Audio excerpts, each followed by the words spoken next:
qual tipo de treino é focado para ganho de força? Hum. Quando você veio treinar aqui em casa, que você levantou uns pesos, você lembra quantas repetições mais ou menos você estava fazendo dos exercícios? São poucas, eram umas 8, eu acho. No máximo 8, a grande É, maioria 6. A gente estava é passando um isso. pouco disso para não exigir demais você no seu primeiro treino de força, né? E aí quando eu falo fazer 6 repetições, né, que você estava fazendo aqui, não é pegar e fazer 6 flexões de braço no chão que você conseguiria fazer 20, 30 seguidas se você quisesse. Não é isso. Uhum. É você colocar uma carga tão grande para você carregar ali, um peso na barra, por exemplo, tão grande que você só consegue fazer 6, 7, 8 no máximo repetições, saca? É assim que a gente ensina nosso corpo a ativar a musculatura, a criar essa adaptação neuromuscular. Sejam bem-vindos a mais um episódio do podcast Parkour em Áudio, onde você aprende a organizar seus treinos e superar seus limites no parkour. Eu sou o Salomão. Eu sou o Gui e o assunto de hoje é possível ficar forte rápido? Interessante. Manda ver aí, Gui, qual que é a primeira pergunta? Então, para começar, eu acho importante a gente saber o que é uma pessoa forte e o que é uma pessoa fraca. Tá.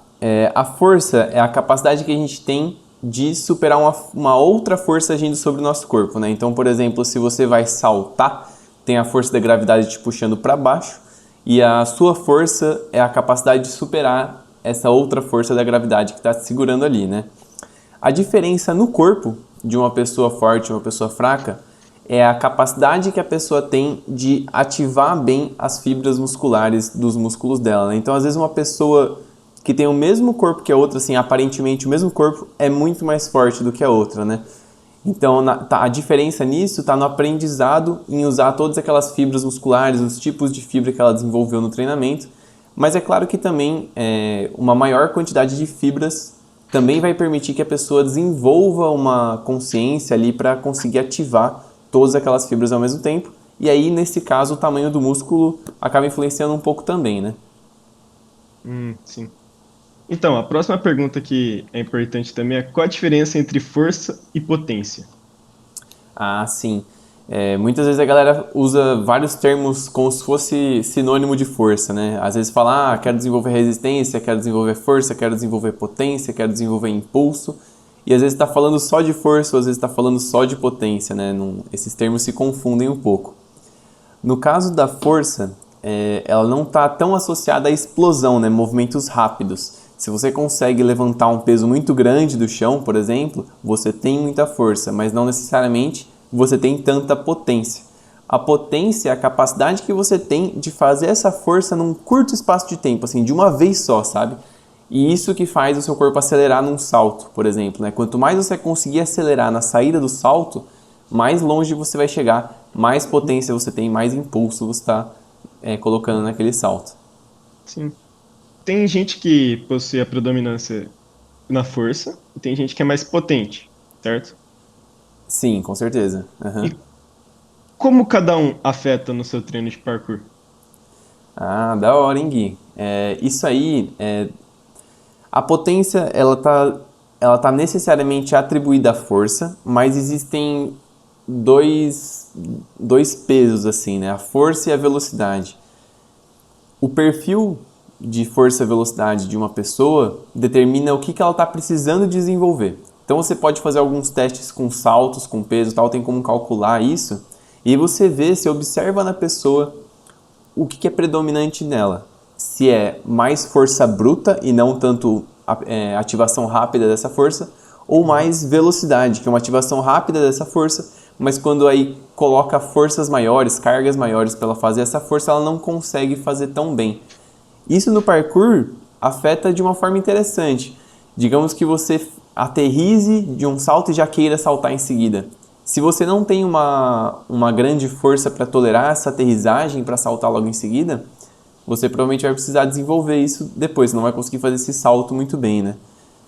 No caso da velocidade, se a velocidade está bem desenvolvida, mas não tanto a força, você consegue sair de um salto bem rápido, acelerar seu salto, né?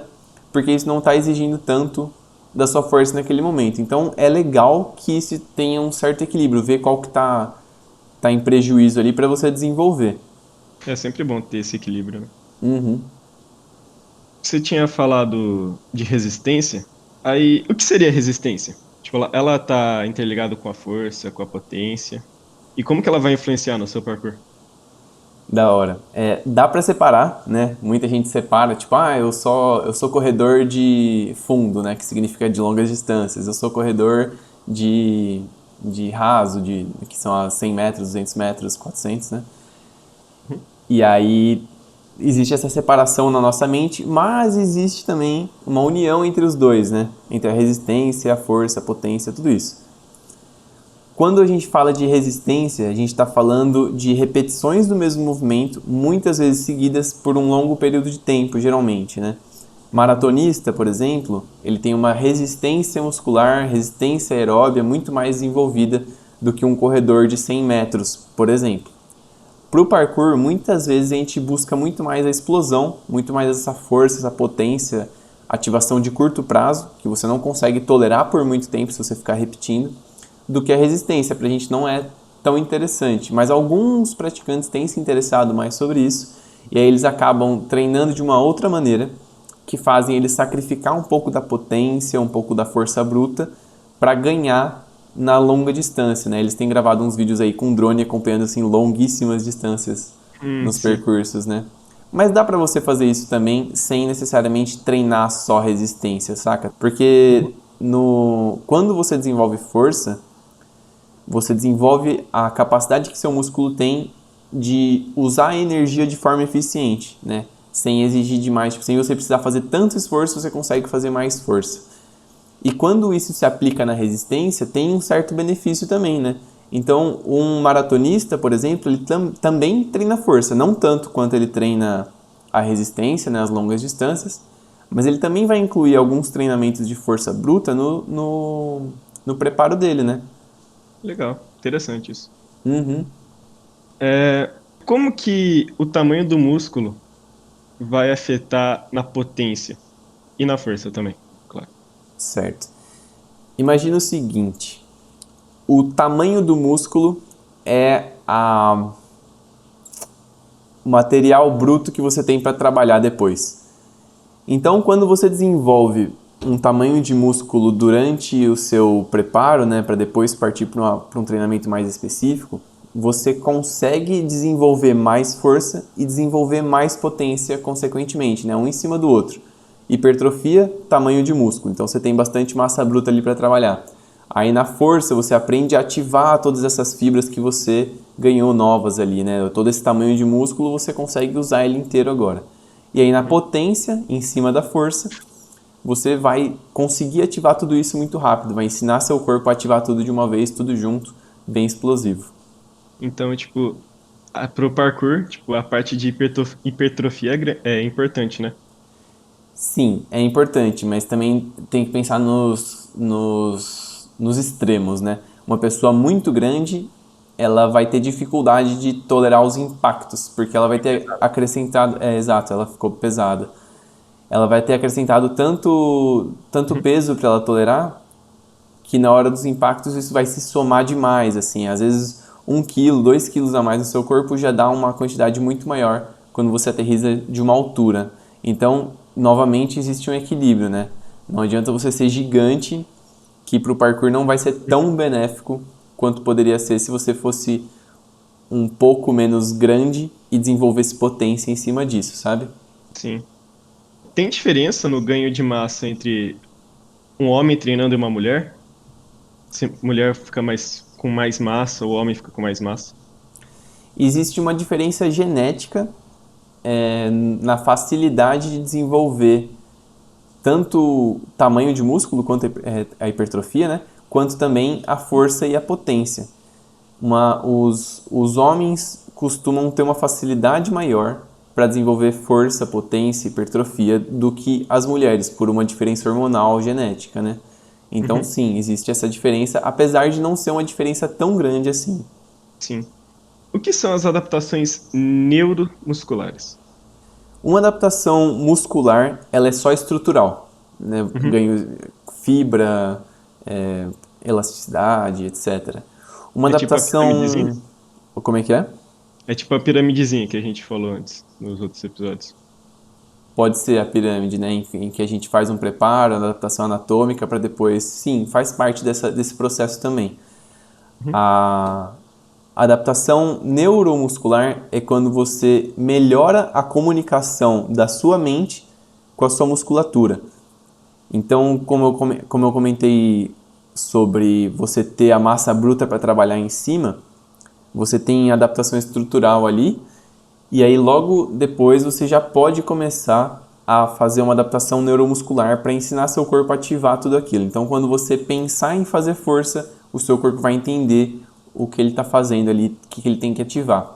E uma outra coisa que acontece também é serem criadas novas ligações neuromusculares, né? Então, mais pontos de ativação no seu músculo.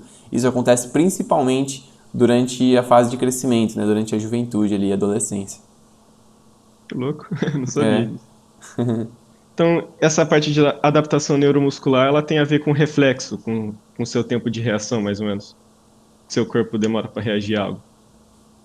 Não necessariamente. O reflexo, ele também pode ser considerado neuromuscular, mas o primeiro sinal que você recebe é neural, né? Então, por exemplo, uma coisa visual, né? Tipo, alguma coisa está caindo, você tem o reflexo de pegar, ou então um som entra primeiro na mente, depois envia para o corpo e tal. Tá. Então, a adaptação neuromuscular é mais o quanto a sua mente está em sincronia com os seus músculos, em questão de conseguir usar tudo aquilo que você tem de estrutura. Uhum, entendi. Qual tipo de treino é focado para ganho de força? Quando você veio treinar aqui em casa, que você levantou uns pesos, você lembra quantas repetições mais ou menos você estava fazendo dos exercícios? São poucas, eram umas 8, eu acho. No máximo 8, a grande É, maioria 6. A gente estava é isso. passando um pouco disso para não exigir demais você no seu primeiro treino de força, né? Uhum, Mas o comum é ter um máximo ali de 6 repetições, partindo de um padrão genérico, assim, né? Não necessariamente precisa ser sempre 6. É que para um treino de força máxima, essa é uma margem considerada ideal, ali, padrão para seguir. Por quê? Quando você pega pesos maiores, você tem que fazer mais esforço, não é? sim. Quando você faz mais esforço, significa que você precisa ativar mais fibras ao mesmo tempo, mais partes do músculo ao mesmo tempo, né? E aí você está ensinando o seu corpo a usar aquilo. E aí quando eu falo fazer 6 repetições, né, que você estava fazendo aqui, não é pegar e fazer 6 flexões de braço no chão que você conseguiria fazer 20, 30 seguidas se você quisesse. Não é isso. Uhum, É você colocar uma carga tão grande para você carregar ali, um peso na barra, por exemplo, tão grande que você só consegue fazer 6, 7, 8 no máximo repetições, saca? sim. É assim que a gente ensina nosso corpo a ativar a musculatura, a criar essa adaptação neuromuscular. Saquei. E para potência? Quais são os treinos que se usa para potência? São vários, mas sempre pensando também na ativação rápida, né? A gente pode pensar bastante em contatos, né? Contatos com o solo, porque os treinos mais eficientes para potência são os que usam pliometria. A Uhum, pliometria, a galera costuma falar que é só um salto em seguida do outro, mas não é só isso. Para ser pliometria de verdade, você precisa ter uma aterrissagem, você precisa sair de um lugar mais alto e chegar num mais baixo para ter o impacto. Saltar só para cima, por exemplo, uma sequência de saltos para cima não é considerado verdadeiramente pliometria. Pode ser tipo um bounce ali, alguma coisa assim. São saltos que podem trazer benefício para a potência, mas não é pliometria. E os treinos de pliometria eles são muito focados nisso, né? Ativação rápida, sempre pensando no esforço máximo. Então você vai treinar pliometria, vai treinar uma aterrissagem com um salto em seguida, você vai aterrissar e saltar o mais longe ou o mais alto que você puder. Sempre esforço máximo, né? uhum. Esses são os treinos mais usados para pliometria e que até onde eu sei são os que mais dão resultados. Claro que assim, você precisa ter um background de preparo, né? Força, tal. Aí sim você consegue potencializar o resultado que você vai ter na hora de treinar potência. Ficar forte mais rápido traduz evoluir mais rápido no parkour? Cara, se a pessoa tiver uma boa base técnica, mental, já tiver uma boa experiência no parkour e não deixou de treinar nesse processo, sim, traduz. Mas não significa que se você parar de treinar parkour, ir pra academia, ficar treinando só força, só levantando peso, ficar grande, pá, quando você voltar pro parkour você vai estar melhor, né? Isso não significa. Pode ser que signifique um menor risco de lesão, né? Porque você está com uma estrutura toda bem construída ali. Então, quando você voltar para treinar as técnicas, você vai estar muito mais denso, assim, tipo, no sentido de uma estrutura mais sólida corporal, né? Tipo, ligamentos, tendões, tudo muito bem adaptado. Mas você precisa dos treinos específicos. Não adianta treinar só força, não adianta treinar só potência com exercícios de academia ou com exercícios que não são pensados para o parkour, sabe? E precisa existir um momento para treinar parkour também. Não é incomum de ver, tipo, praticante que compensa a falta na técnica, na força, tipo, que manda Sim, tudo na porrada. principalmente iniciante que já chega no parkour muito forte, né? Aham. Tem inclusive um amigo nosso lá na Unicamp, que quando nos primeiros treinos que ele apareceu lá, eu notava muito isso, que ele compensava a técnica com a força bruta, né? Então ele não conseguia subir o muro com a técnica, com eficiência, né? Ele fazia na força bruta, quase um muscle up ali, sem usar a perna, sem usar impulso, nada.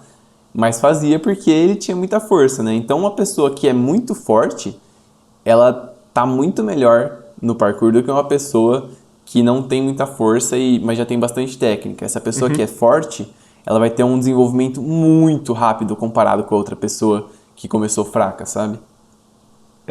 É possível ficar forte e rapidamente?